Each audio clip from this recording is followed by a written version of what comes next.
Monsieur le Président, Madame la Ministre, chers collègues, repenser la politique familiale en Outre-mer, c'est une nécessité. En effet, nous connaissons sur nos territoires ultramarins des problématiques statutaires, démographiques, culturelles et sociologiques très différentes qui nécessitent une politique familiale adaptée à nos particularités. Pour autant, une constante demeure, l'exigence de permettre aux acteurs locaux de pouvoir adapter, expérimenter, différencier le droit commun, loin d'une vision monolithique des Outre-mer. Ainsi, les assises de la famille, initiées par la présidente du conseil départemental, Mme Josette Borel-Nessertin, ont permis, sur plusieurs mois de concertation, de repenser le vivre ensemble en Guadeloupe. Par ce biais, les acteurs de terrain ont pu présenter des idées innovantes et concrètes sur la politique familiale.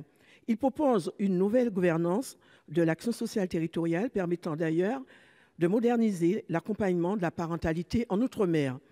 Il faut savoir également que la Guadeloupe a connu ces dernières semaines des fermetures de plusieurs crèches.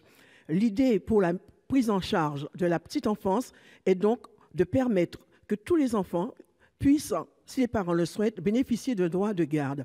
Cela consisterait par la mise en place d'un dispositif comparable à un système de tiers payant, quel que soit le mode de garde retenu par les parents.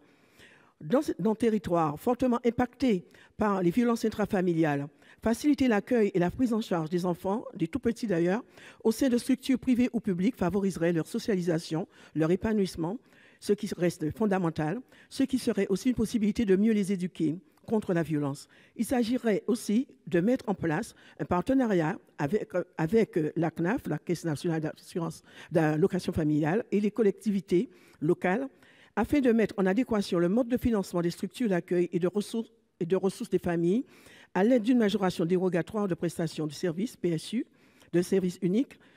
Ce sont donc des pistes de réflexion venant de nos territoires d'outre-mer qui sont largement sous-dotés en équipement de la petite enfance et qui tiennent compte au plus près de leur réalité. Je vous remercie.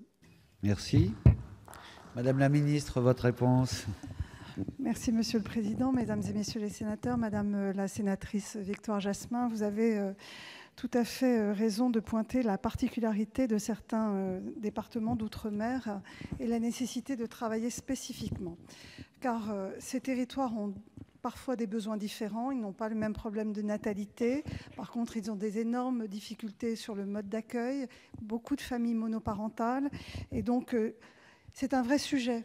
Et nous devons évidemment avoir des politiques spécifiques. Donc nous avons au sein de la COGE, qui est actuellement en cours d'élaboration, un travail pour adapter nos politiques familiales dans les DOM, et chaque territoire est différent.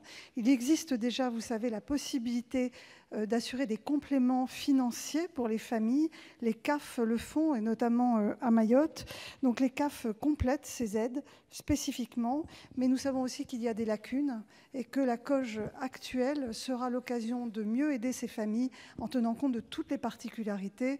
Et vous me donnez, par votre question, l'occasion de m'exprimer sur ce sujet et de vous dire mon souhait d'être au plus près des territoires et des besoins. Je vous remercie. Si vous le souhaitez, vous avez 20 secondes. Merci, Monsieur le Président. Merci, Madame la Ministre. Je compte vraiment sur vous et je vous remercie justement pour avoir initié ce débat sur la politique familiale en France et notamment en Outre-mer. Merci beaucoup à vous tous.